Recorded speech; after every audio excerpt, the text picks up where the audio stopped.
नमस्ते, आप सभी का स्वागत है आज के इस कार्यक्रम में। हमारे साथ है अभिषेक तिवारी जी। अभिषेक तिवारी जी का स्वागत कर रहा हूँ। अभिषेक तिवारी जी हमें मिलेंगे अभी 21 मार्च को मुंबई में। और साहब मुंबई की बात करते हैं तो आज मुंबई से एक बड़ी एक महत्वपूर्ण सूचना आ रही है, बड़ी ही महत्वपूर्ण सूचना। वो ये है कि महाराष्ट्र के social justice minister Sanjay Shirsat ने अभी-अभी घोषणा की थोड़ी देर पहले कि एससी/एसटी एक्ट में फाइल होने वाले जितने भी केस हैं वो पहले एक कमेटी के द्वारा एग्जामिन किए जाएंगे और उसके बाद ही एफआईआर होगी।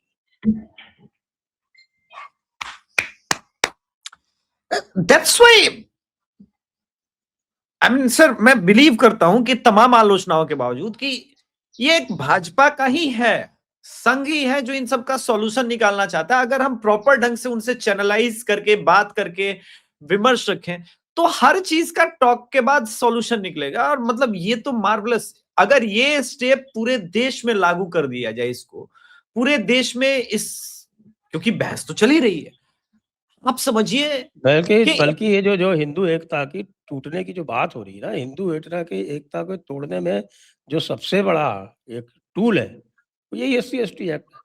और जिसका की लाभ वो सारे लोग उठा रहे हैं जो कि भारतीय जनता पार्टी के विरोध में हैं और जो चाहते हैं कि भारतीय जनता पार्टी चुनाव हारे। अब पता नहीं किन कारणों से भारतीय जनता पार्टी इनके जाल में फंसती जा रही थी, लेकिन ये जो एक्शन हुआ है ये दिखा रहा है कि साहब कि देखिए कि किस तरह से इसका किया जा सकता है। देवेंद्र फडणवीस जी बहुत बोलते नहीं हैं इन मामलों में, लेकिन उनका जो कार्य होता है वो बड़ा सटीक होता है। से इसका इसका कितना लंबा आप, मतलब मैं देखता हूं एक तरफ सारण का जो अभी बिहार के अंदर सारण में जो हुआ दुर्भाग्यपूर्ण घटना, हम दोनों को तौले हैं। एक तरफ वहां सेंसिबल लोग बैठे हुए सोच रहे हैं, समझ रहे हैं, और चलिए हम, मैं प्योर राजनीति और डेटा की बात करता हूं, सामान्य वर्ग को बाहर कर दीजिए। सबसे अधिक एससी एसटी एक्ट का दुरुपयोग सामान्य वर्ग पर नहीं है सर, वो ओबीसी वर्ग पर है।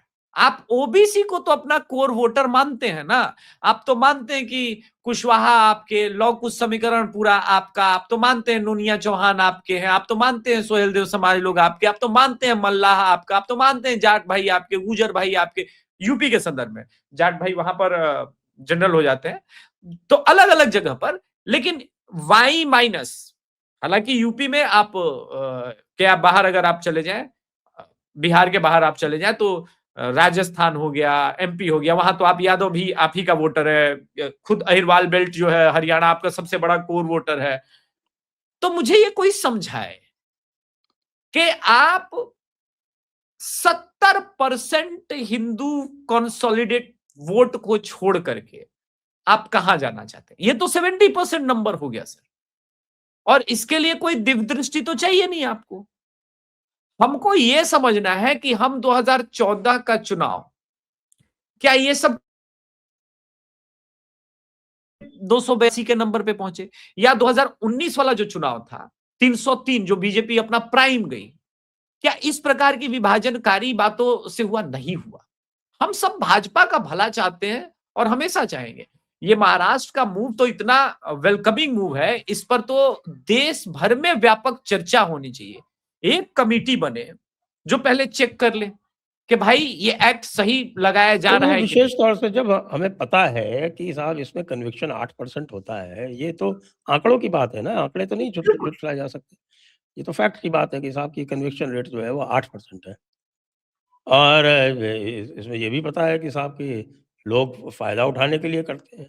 एफआईआर रजिस्टर होते ही आपको 50% पैसे मिल जाते हैं और चार्जशीट होते ही 75% पैसे मिल जाते हैं। उसके जो है वो उसके इंसेंटिव है कि आप एफआईआर कराइए। तो अगर प्री चेक होके एफआईआर होगी नहीं तो सरकार का पैसा भी बचेगा। नहीं, सरकार का पैसा भी बचेगा, और ये जो भीम आर्मी के नीचे लेवल के कार्यकर्ता जो वसूली में काम करते हैं, कहते हैं कि देखो तुम एफआईआर करोगे, मैं पैसा दिलवा दूंगा, हमारा सेटिंग हो गया है, और उसमें से एक कटमनी मैं तुम्हारा रखूंगा।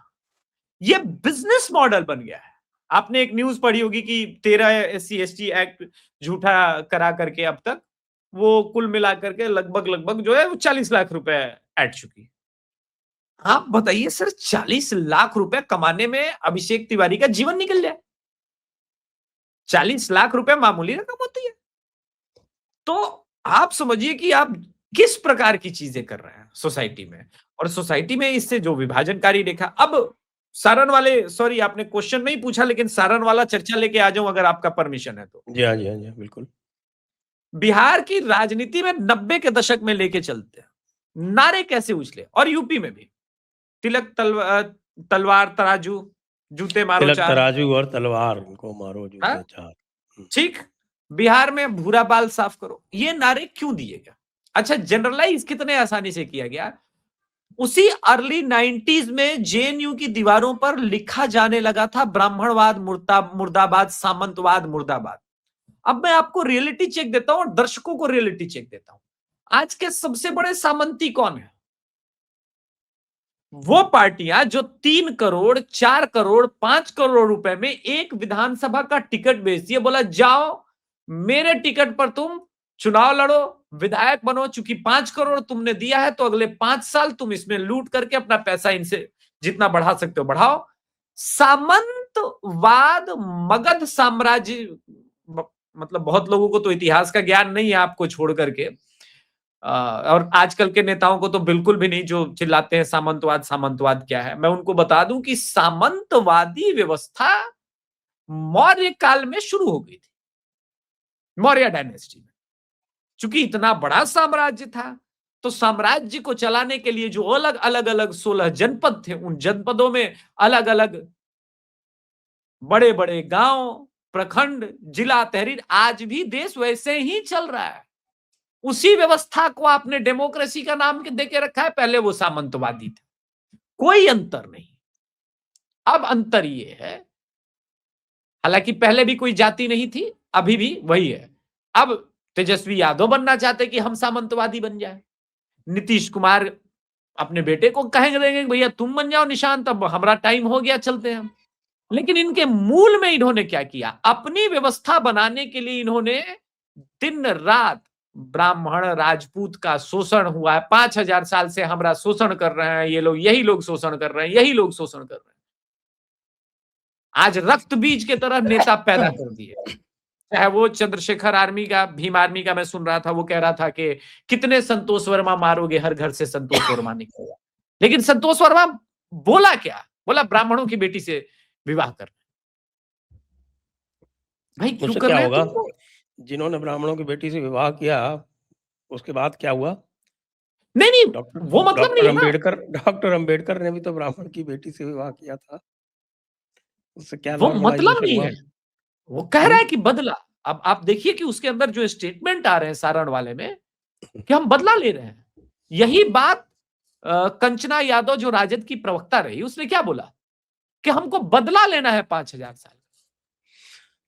यादव को तो भी? हाँ, उनको भी लेना है। एक्चुअली कमाल मैं की ये बात देख रहा हूँ ना कि जिनके साथ में किसी प्रकार के प्रताड़ना का कोई भी स्कोप नहीं था, वो इसमें सबसे ज्यादा मुखर है। और हाँ, जिनको ये कहा जा सकता है, जैसे आपके वाल्मीकि समाज है, कटीक समाज है, ये सारे के सारे जो है वो पूरा सनातन धर्म के साथ में खड़े हैं। और कंप्लीट जो हिंदू।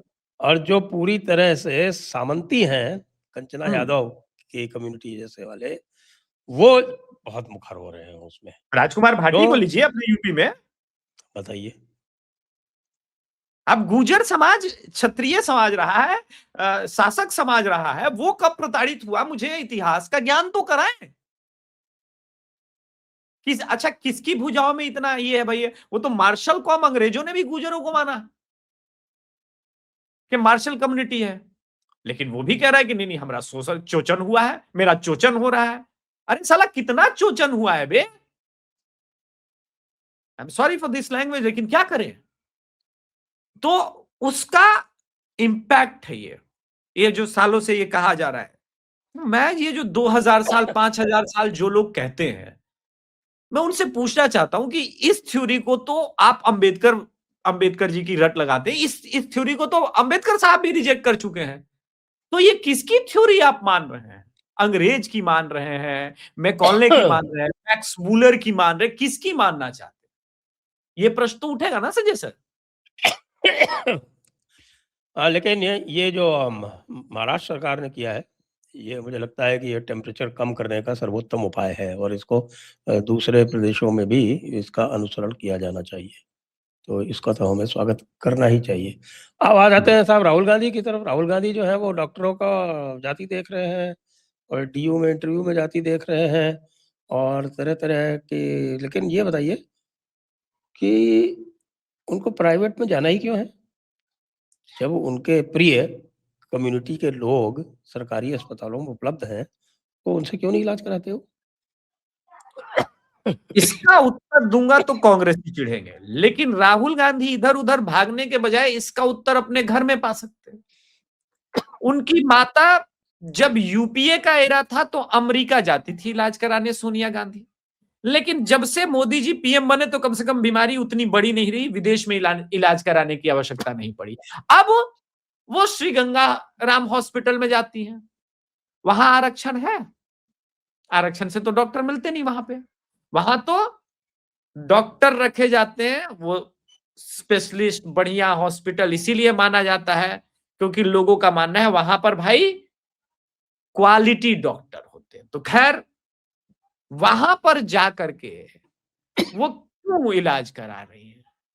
इनकी माताजी सामान्य वर्ग के डॉक्टरों से इलाज क्यों करा रही है? दूसरा उदाहरण, कुछ नहीं तो जिनके हाथ का मटन खाया वो लालू जी से जाके पूछते कि लालू जी आप इतने बड़े गरीबों के मसीहा, आप अपना किडनी का ट्रांसप्लांट जो कराए वो सिंगापुर में जाके क्यों कर? छोड़िए, तेजस्वी तो आपके भाई हैं, खूब पूरा बिहार घुमा, वोट चोरी हो गया, वोट चोरी।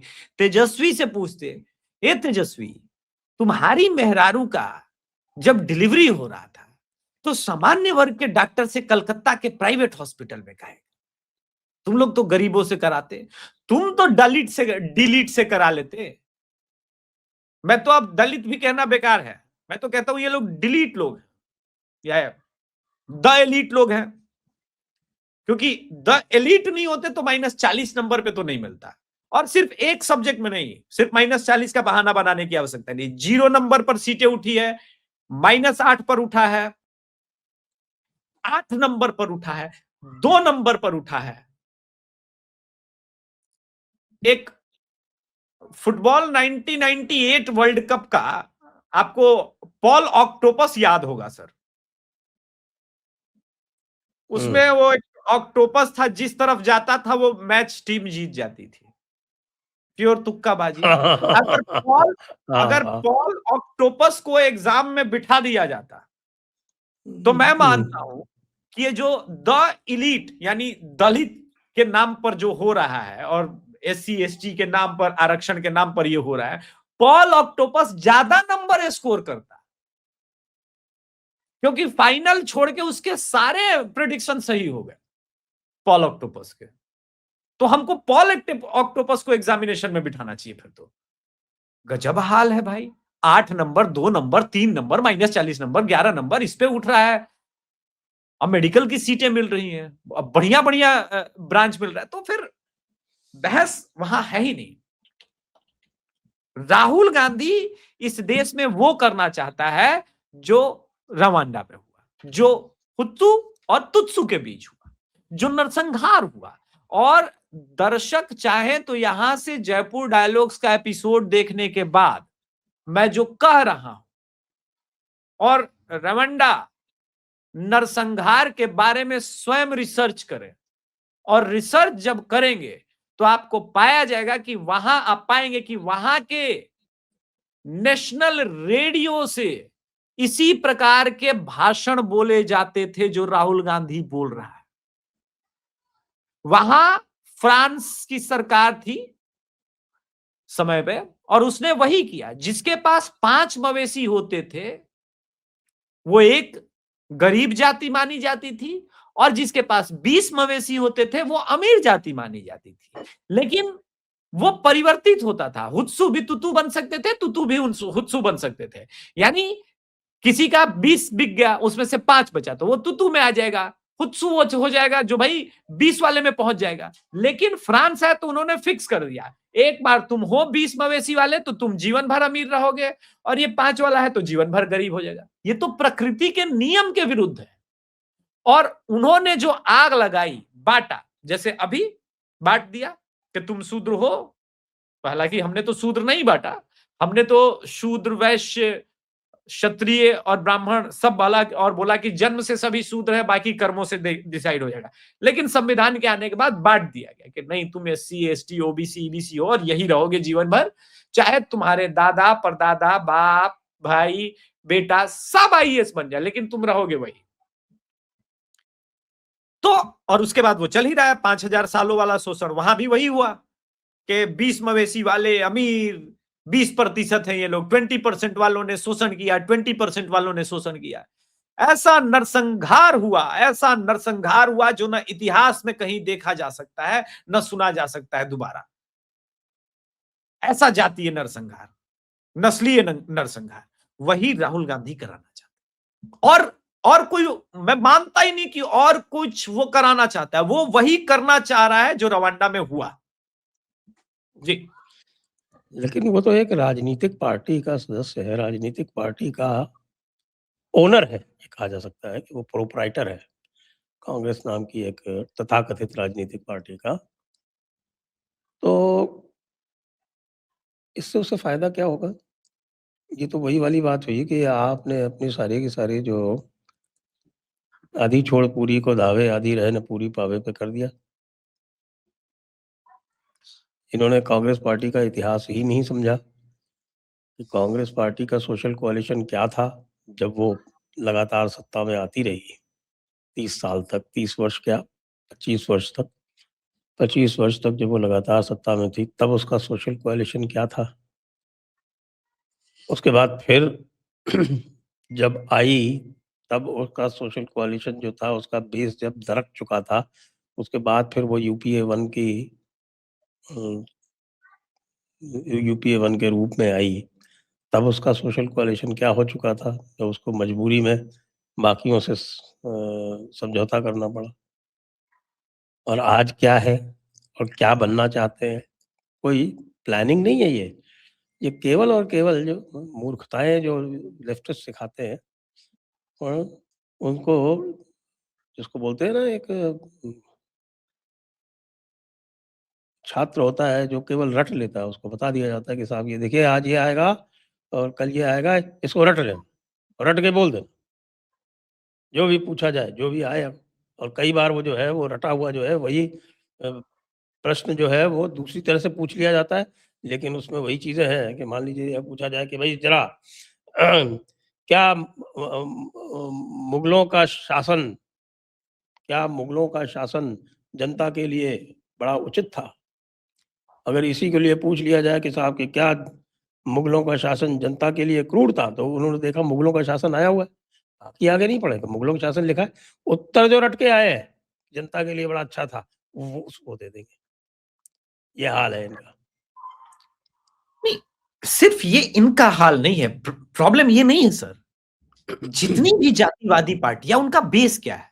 एक जाति है, तो वो एक जाति के नाम पर तो जीत नहीं सकती, क्योंकि वो इंक्लूसिव पॉलिटिक्स नहीं कर रही है। राजनीति में वो समीकरण की राजनीति कर रही है। डेमोक्रेसी में सत्ता में वही आएगा जो नंबर लेकर के आएगा जीतने का, वोट परसेंट।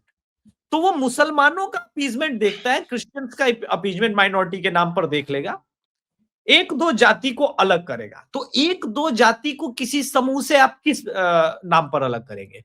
कंप्लीट घृणा के नाम पर, प्रेम के नाम पर तो आप अलग नहीं कर पाएंगे। तो यही पॉलिटिक्स, यही मॉडस ऑपरेंडी जो है वो स्टालिन की है, वो भी तो वही कर रहा है, यही ऑपरेंडी, यही एकदम सेम। देखिए समाजवादी पार्टी और राजद का भी है, यही सेम चीज हेमंत सोरेन कर रहे हैं, वहां पर अलग कर रहे हैं, वो संथाल के नाम पर खेल रहे हैं और इस्लाम के को बसा रहे हैं, वहां पे जमाई टोला बन रहा है। आज एक मैंने एपिसोड किया टाइटल था शीर्षक मैंने रखा, चलो रे डोली उठाओ कहार, पिया मिलन की रुताई। सेवन सिस्टर्स में ऐसा क्या हो रहा है सर, जो हम जिसे मेन लैंड इंडिया लोग कहते हैं, हिंदी हार्टलैंड कहते हैं, वहां नहीं हो पा रहा। मेघालय में कहा गया कि यहां अल्लाह अकबर नहीं चलेगा, 48 आवर्स का टाइम देते हैं, बाहर निकलो। सारे बांग्लादेशी मुस्लिम वो असम की तरफ भाग रहे थे, वहां हेमंता बिश्व शर्मा खड़ा होकर कह रहा है खबरदार यहां अगर घुसे तो, यहां से बंगाल जाओ। वो पूछ रहा है कि भाई हम तो आए थे जिस रूट से, वो रूट बंद हो गया, अब इधर से ही तो बांग्लादेश मतलब बंगाल जाएंगे तभी तो बांग्लादेश जाएंगे। बोला नहीं, तुम इधर से ही चले जाओ, लेकिन इधर भी नहीं रुकना। यही सेम चीज अरुणाचल प्रदेश में हुआ। त्रिपुरा सबसे पहले केंद्र बिंदु बना।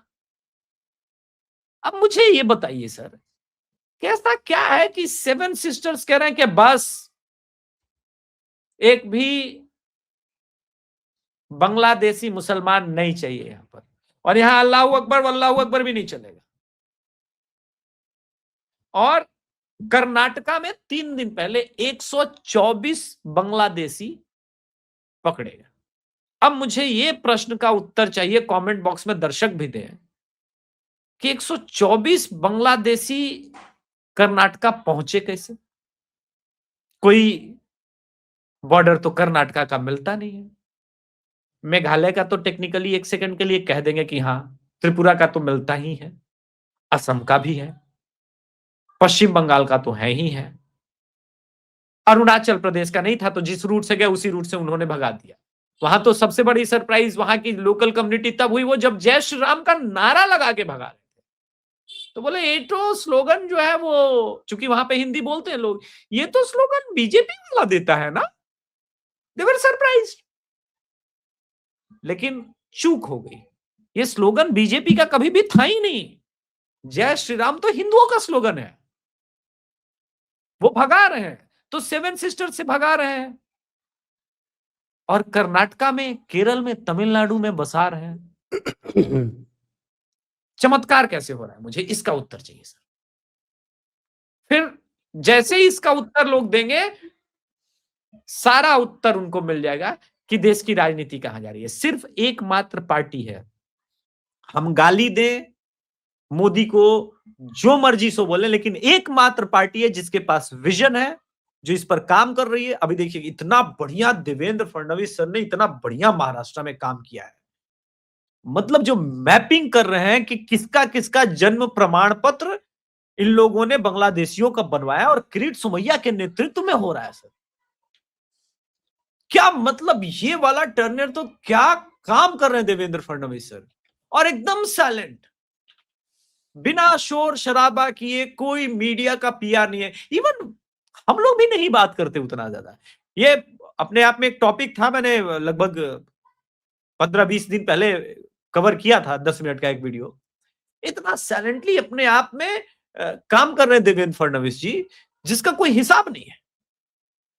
अब परफेक्ट उन्होंने क्या किया कि एक म्युनिसिपैलिटी हॉस्पिटल में, जहां से किरीट सोमैया जी का रिसर्च था, जहां से बांग्लादेशी मुसलमानों को फर्जी डेट ऑफ बर्थ बना करके और ये सब जन्म प्रमाण पत्र बना करके वहां का निवासी बनाने का खेल चल रहा था, उस मॉडस ऑपरेंडी को पकड़ा और एक धागा खींचा, सीधे चावल की पूरी बोरी खुल गई, और पूरे महाराष्ट्र से 3000 से अधिक ऑलरेडी कैंसिल हो चुके हैं, डिटेक्ट किए गए हैं लोग, और ऑपरेशन टॉर्च लाइट के तहत उनकी धुलाई भी होगी।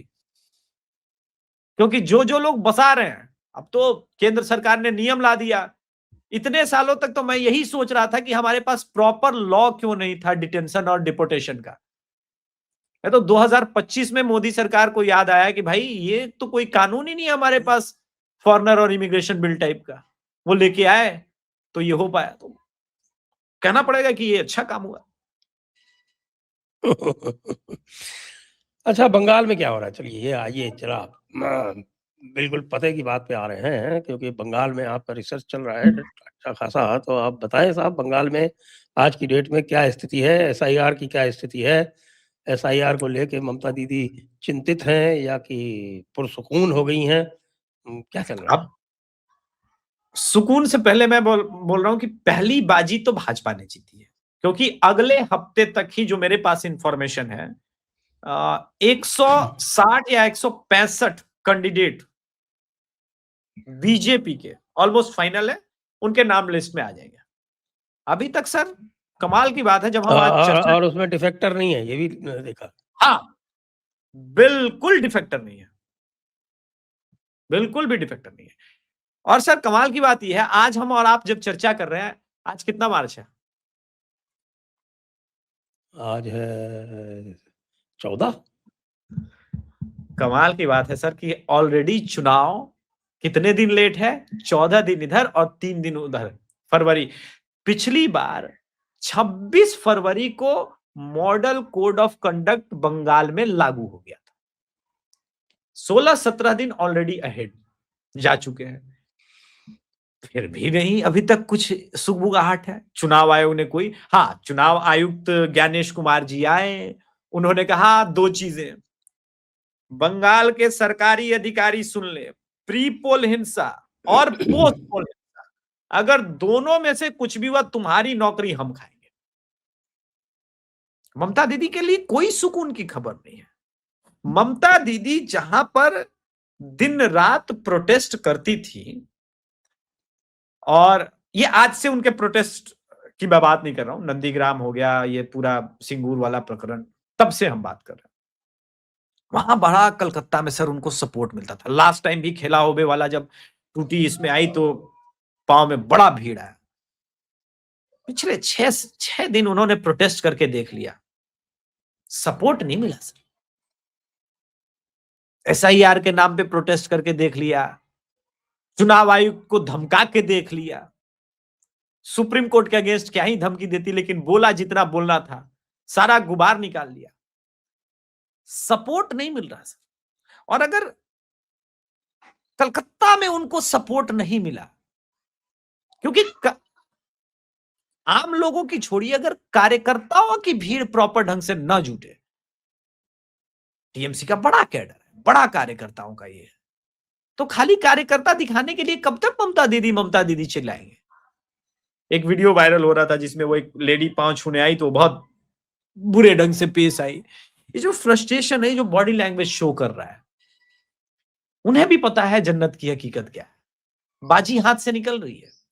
पिछले चुनाव में उनका कोर वोटर लोग मुस्लिम करते नहीं, एम फैक्टर था, लेकिन सबसे बड़ी महिलाओं की जो है ना भक्ति थी ममता बनर्जी के प्रति, उनका मां माटी मानुस, वो तो कीर्ति आजाद जैसे लोगों ने और शत्रुघ्न सिन्हा जैसे लोगों को ला करके आपने स्वयं ध्वस्त किया है। अब कहां मां माटी मानुस और बहिर्गतों वाला रह गया? यानी उनका हर एक दाव जो वो अपने आप को समझती थी कि परफेक्ट है, वो दाव रहा कहां? हर दाव समय के साथ उन्होंने खुद तोड़ा। उनकी सबसे बड़ी स्ट्रेंथ रहती थी कि वो विपक्ष पर बड़ा तेज हमला बोलती थी, बहुत भयंकर। इस बार उनको समझ में नहीं आ रहा कि मैं लड़ूं किससे? मैं सुप्रीम कोर्ट से लड़ूं, मैं चुनाव आयुक्त से लड़ लूं, मैं ईडी से लड़ लूं, या मैं बीजेपी से लड़ लूं? ये जो लाइन है वो ममता बनर्जी को सोच तो रही होंगी वो, ऐसा नहीं है, क्योंकि ऑलरेडी 63 लाख कट चुके हैं और 60 लाख ऑलरेडी लटके हुए हैं, उसमें से 12-13 लाख, जहां तक मैं पीसी देख करके समझा हूं कि 12-13 लाख और लोग हो पाएंगे।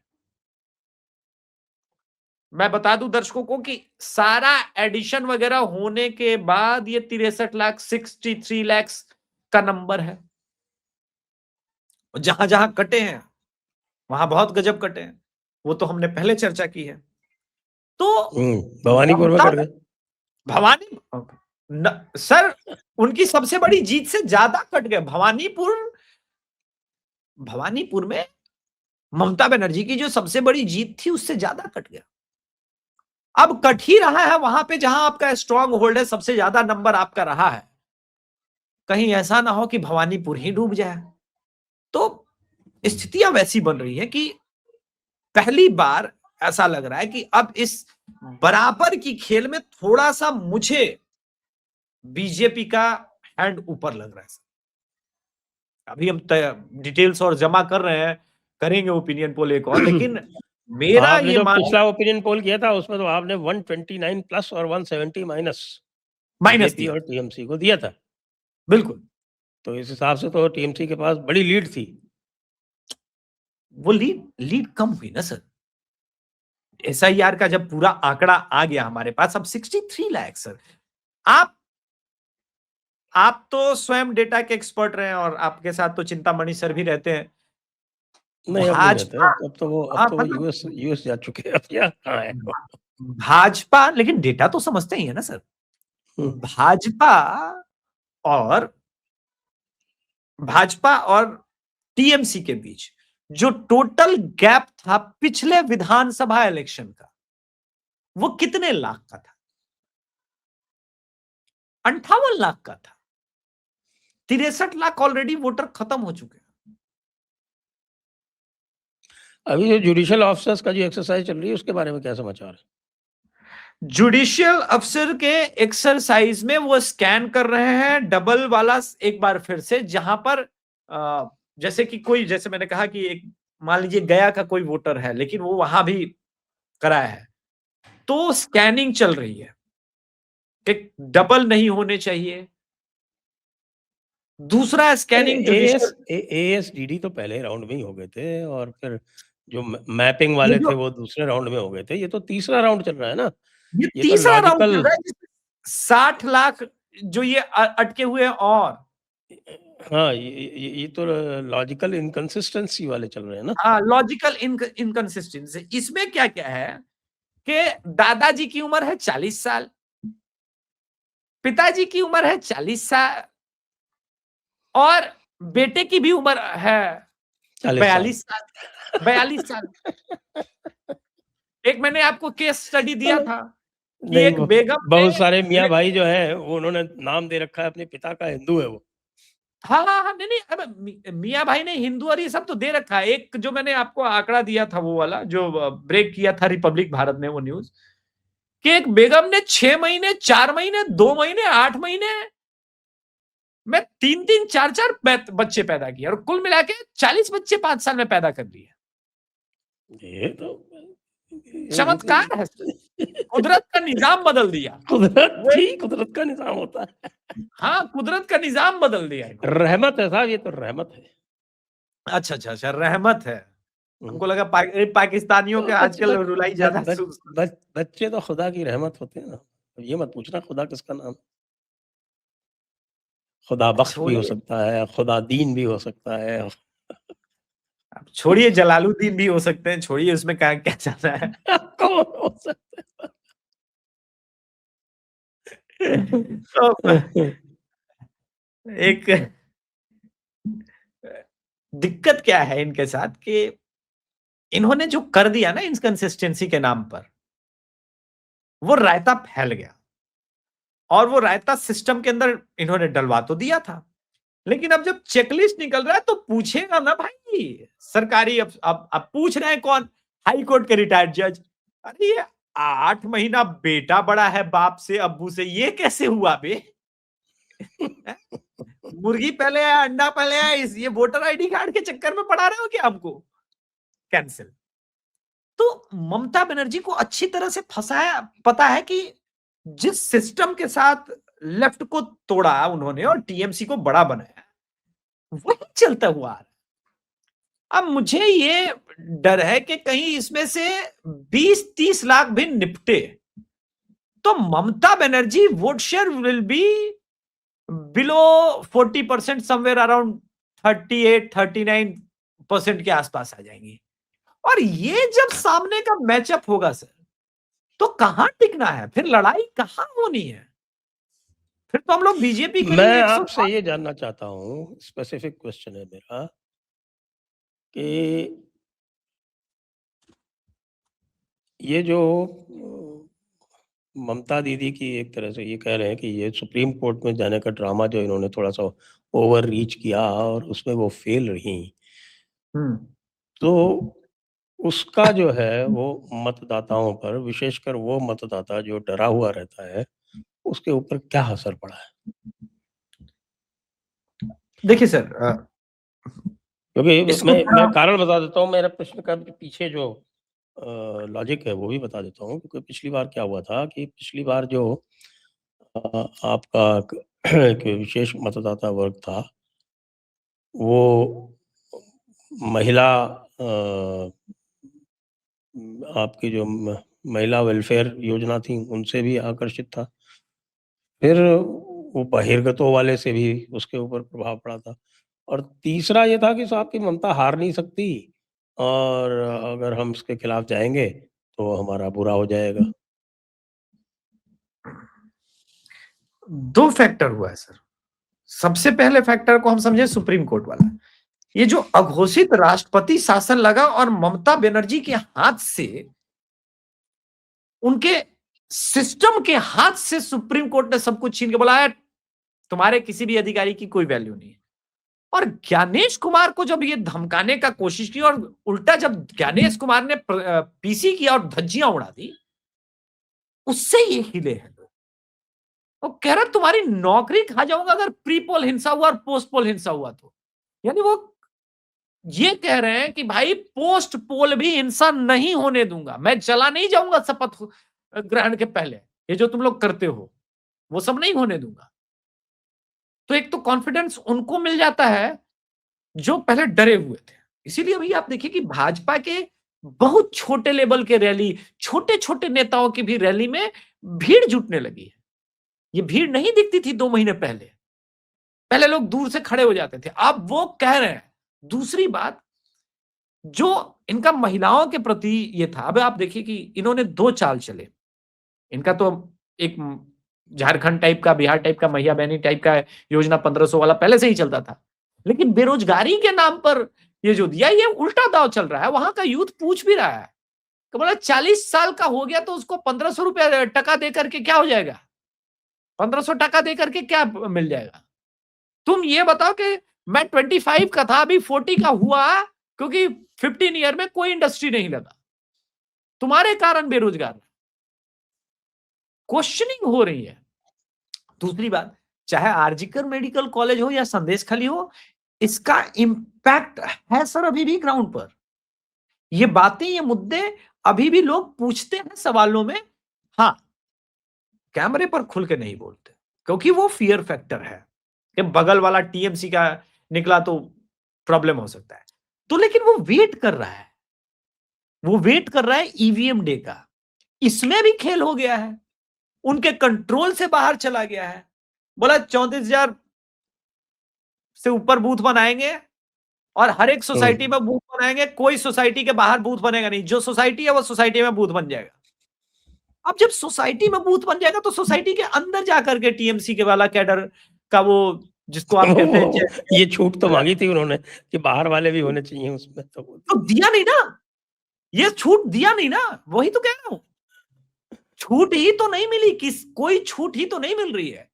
फ्री एंड फेयर इलेक्शन, अभी फिर ये लोग पहुंचे थे 2 दिन पहले कोर्ट में, तो सीजीआई सूर्यकांत ने कहा ये क्या पीआईएल लेकर के आया है तू? एक भी बोला ना, एक भी बांग्लादेशी रोहिंग्या बाहरी वोटर नहीं चाहिए। ये सब बकवास मत करो, यहां से लेके जाओ, एक भी नहीं देंगे। इलेक्शन कमीशन जो कर रहा है और जो हम देख रेख में हो रहा है, सब ठीक हो रहा है, जाओ यहां से। तो जब इस तरह की चीजें होने लगी तब आपको डर लगता है, और तब वो पहुंची रैली स्थल पर, जहां वो हमेशा सालों से वहां पर प्रोटेस्ट करती है और ममता दीदी को लोग देखने आते हैं। नहीं आया कोई सर, कोई नहीं आया।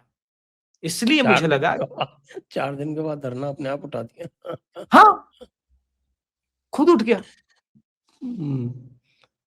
ऐसा तो कैसे हुआ? ऐसा कैसे हुआ? ऐसा गलत हुआ, ऐसा अच्छा नहीं हुआ। मैं अच्छा ममता दीदी के साथ में हूँ। मैं ममता दीदी की जुझारूपन का कायल हूँ। सर, जूझने लायक शक्ति रहता है तो आदमी जूझ भी लेता है।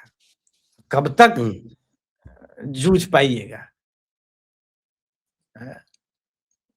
अभी बंगाल में जो सबसे बड़ा सरप्राइज यही था कि 4 दिन तक उस धरना स्थल पर बैठी और खुद ही उठ गया। तो एक फिल्म आई थी ओ माय गॉड, उसमें लास्ट में कुछ फर्जी संत लोग ये प्रोटेस्ट कर रहे थे, तो बोला बैठे रहो बैठे रहो। तो बोला भक्त अब है कहाँ, भक्त तो उठ के चले गए, अब तो टेंट वाला मांग रहा है पैसा कि टेंट खाली करो, कोई आ तो रहा नहीं है। हमको किसी और जगह भी शादी निकाह में जाना है। तो ये स्थिति है कि भैया अब तो कार्यकर्ता और ये भी वही नहीं जुट रहे थे, तभी तो 4 दिन बाद उठ के चली गई। भीड़ होती तो नेता नहीं जाता। नेता को जो सबसे बड़ी चीज डराती है, उसका करिश्मा जब टूटता है तो उसका भीड़ के साथ कनेक्शन जो है वो टूट जाता है। और ये ममता बनर्जी के साथ जब कलकत्ता में हुआ, इसलिए मैंने कहा कि ये आकलन पे मैं पहुंच रहा हूं कि भाई कनेक्शन टूट रहा है, चमत्कार अब नहीं है, मोह भंग, खिलाशिश। मजे की बात तो ये है कि आपके जो सीएए वाले जो वोटर हैं वो क्या सोच रहे हैं? वो क्या सोचेंगे? जिनके कारण मिला है सीए, जिनके कारण नागरिकता मिली है, वही वोट कितनों को करेंगे। मिल गई? ऐसा अब ये मेरे पास स्पेसिफिक अभी तक नंबर नहीं आया सर। आता तो मैं बता चुका होता, जयपुर डायलॉग्स पे सबसे पहले रिवील कर चुका होता, हंगामा मचा दिया होता। लेकिन ये मेरे पास अभी तक स्पेसिफिक आया नहीं। मैं प्राप्त करने का प्रयास कर रहा हूं पूरा पूरा। और इलेक्शन के रिजल्ट छोड़िए, मतलब वोटिंग डेट से पहले मैं प्राप्त तो कर लूंगा। लगा हुआ हूं अपने, लगाए हैं मैंने, शार्प शूटर सबको भेज रखा है, बोला निगाह पर बनाए रखो। लगे हुए लोग, आ जाएगा जैसे इंफॉर्मेशन बताएंगे सर। बड़ी बात यही है यहां पर कि दूसरी टीम भी गठित की गई थी 2 दिन 3 दिन पहले, और अभी भी मॉडल कोड ऑफ कंडक्ट नहीं लगा है। क्या हम बंगाल में चुनाव सिर्फ 2 या 3 चरण में देखने जा रहे हैं? पिछली बार 8 चरण में हुआ था। 8 चरण का फायदा मिला टीएमसी को, अपना पूरा कैडर जमा करने का, हर जगह पर हंगामा करने का, खेला करने का। अगर 2 ही चरण में होगा तो ये कर कैसे पाएंगे? और भाजपा के पास सर रणनीति है। देखिए बिहार में भी 4 चरण में हुआ तो एनडीए 128 पर रुक गई थी। 2 चरण में बिहार में इलेक्शन हुआ, 205 आ गई, क्योंकि भाजपा के पास नंबर है, स्टार प्रचारक हैं, बड़ी टीम है, सब कुछ है। ममता दीदी अकेले कहां-कहां कितना भागेगी। मैंने एक विश्लेषण किया था बिहार इलेक्शन पर कि 12 दिन के अंदर दोनों चरणों में चुनाव हो गया है, तो पूरे विधानसभा में तेजस्वी यादव हेलीकॉप्टर से कितने जगह पर एक दिन में पहुंच पाएंगे? चलो एक दिन में मैक्सिमम कर ली उन्होंने 5 रैली, 12 पांचे 70, 12 25 60 यार।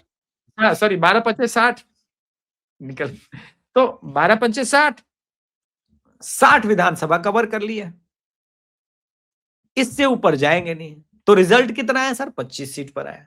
ममता बनर्जी के पास अगर महीने भर से कम का टाइम मिला, जो कि अब तो दिख रहा है, तो ममता बनर्जी पूरे बंगाल में 294 में पहले अपने मुस्लिम वोटर्स को सिक्योर करेंगी, हिंदू वोटर्स जो भी थोड़ा बहुत इनके साथ है उसको सिक्योर कर पाएगी, किसको कर पाएंगी पता नहीं, नहीं हो पाया। असम में क्या चल रहा है? असम में बीजेपी, एनडीए का नंबर बता देता हूं सर डायरेक्ट, 85, 85, 75 टू 85 से नीचे नहीं जाने की एनडीए। उसमें असम गण परिषद शामिल है सर। जो हेमंता बिश्व शर्मा जी ने काम कर लिया ना, 64 चाहिए वहां मेजोरिटी के लिए।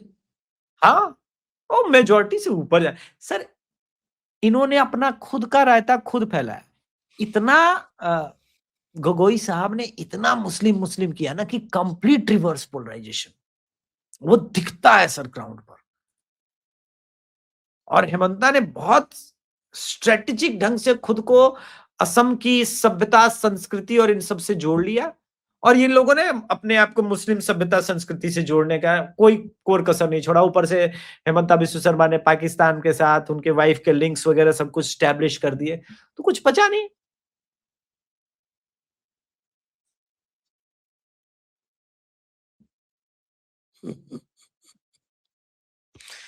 मतलब हेमंता जी को आप मान ही नहीं रहे कि उनके सामने कोई किसी प्रकार की कठिनाई है। खासतौर से राहुल गांधी ने तो वहां काम आसान कर दिया ना, एयूडीएफ से नाता तोड़ के। अच्छा सर, एक बात बताइए सर, बदरुद्दीन की पार्टी 5 सीट से ज्यादा जीत पाएगी अभी भी?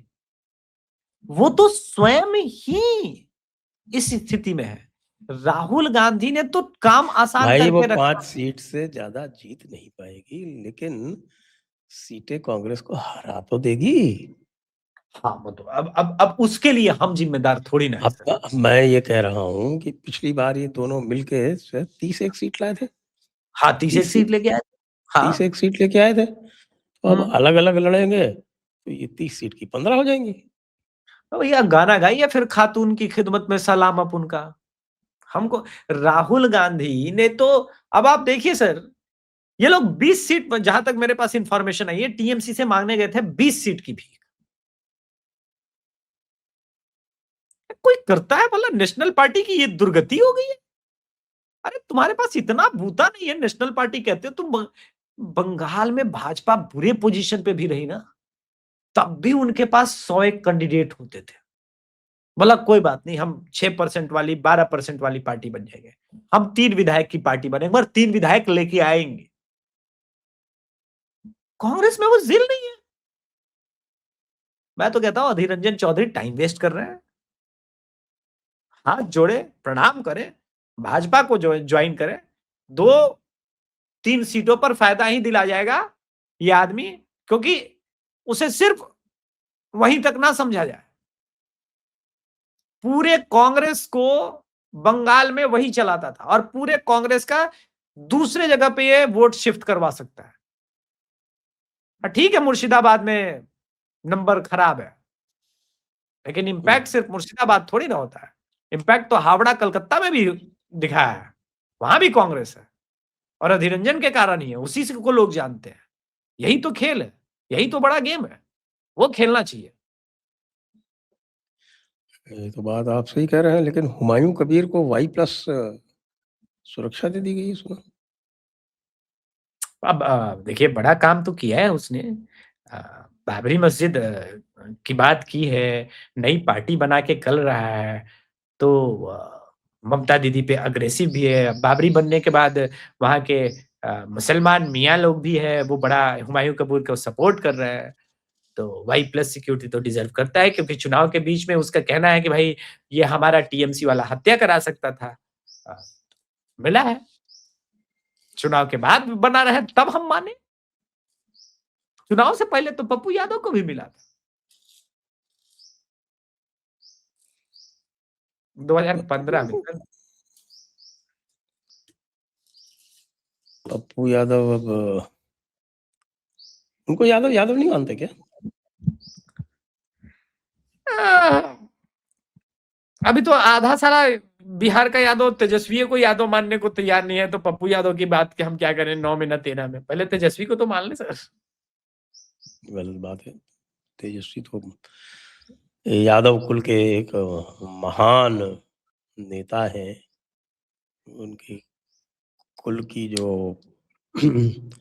थाती है और उसको वो उसके वो वाहक है, तो उनके बारे में आप ऐसा कैसे कह सकते नहीं, मैं कहा कह रहा हूं, इलेक्शन हैं? अब रिजल्ट्स वो बताते हैं कि थाती क्या है ये मत पूछ लीजिएगा। हाँ, बस यही ठीक है फिर, यही ठीक है। चलिए साहब, जरा आपके यहाँ की एलपीजी की हालत पूछ लेते हैं अंत में। अब देखिए सर, ये पैनिक जरूर फैला है यहाँ पर भी।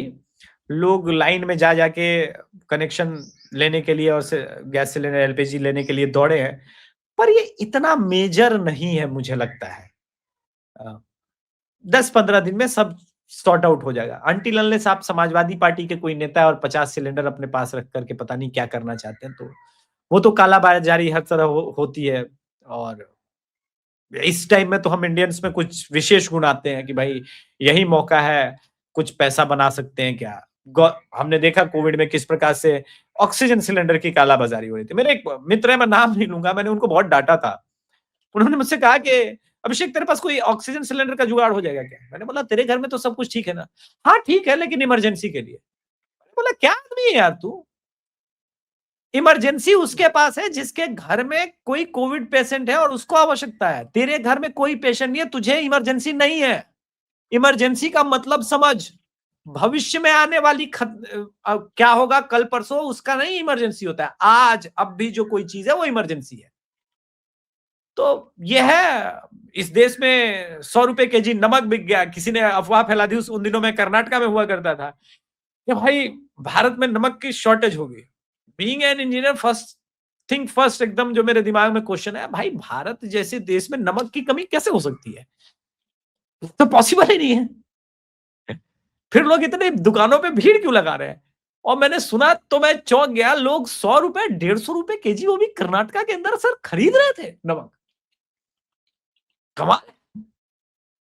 तो ये जरूर है, अभी सरकार ने भी आंकड़ा दिया है कि 75 लाख लोग एक दिन में आवेदन कर रहे हैं एलपीजी का, पहले 45 लाख के आसपास था। तो थोड़ा पैनिक फैला, और कांग्रेस ये चाहती थी कि ये पैनिक फैले ताकि फिर वो जया बच्चन उस प्रकार का मुंह बना करके सिलेंडर वाला एडवर्टाइजमेंट दे सके। तो फिर हमें भी तो नया सिंह राठौर और जया बच्चन को ऐसे देखने का मौका कम ही मिलता है। ठीक है, 10-15 दिन में मैं मानता हूं ये सब पैनिक और ये सारा चीज सेटल डाउन हो जाएगा।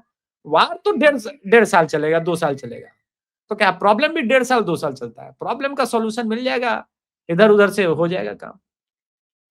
जी जी।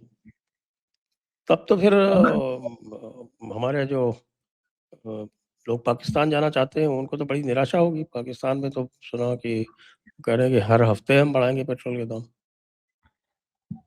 नहीं, तो पाकिस्तान जाना चाहते हैं वो लोग सिर्फ 1-2 दिन के लिए ना, वापस लौट के यही आना चाहते हैं। दिक्कत यहां है, हम sir one way ticket sponsor करते हैं, लेकिन वो जाना ही नहीं चाहती। सॉरी, चाहते भी हैं उसमें, लेकिन एक है निकल जाता है उसके लिए। वो क्या है, क्यों? उसने सिर्फ आपने देखा नहीं? आपको, आप लोग अत्याचार भी कर रहे हैं। आपने 4 PM को फिर से बैन करा दिया। हाँ, ये वाला अत्याचार हुआ है, पर इस अत्याचार के पीछे जहां तक मुझे पता है कि लखनऊ वाले बाबा जी का हाथ है। उनका कहना था कि भाई ये एक्सेप्टेबल नहीं है कि रोज रोज प्रधानमंत्री और होम मिनिस्टर और मेरे बीच जो अफवाहें फैला रहे हैं, वो रोज रोज मेरी सरकार गिरा रहे हैं, इससे अच्छा मैं एक दिन में ही 4 PM को गिरा देता हूं, कहानी खत्म। क्या है कि रोज रोज योगी जी का इस्तीफा मंगवा रहे हो, तो कितने दिन तक योगी जी इस्तीफा दें? इससे बढ़िया तुम ही इस्तीफा दे दो, खत्म कहानी। तो ये चक्कर बना सर। चलिए आज की चर्चा को यहीं पे विराम देते हैं। सभी दर्शकों को बहुत बहुत धन्यवाद। अभिषेक जी को भी बहुत बहुत धन्यवाद। जय हिंद, जय भारत, वंदे मातरम। जय हिंद, जय भारत, वंदे मातरम, जय श्री राम। जय श्री राम।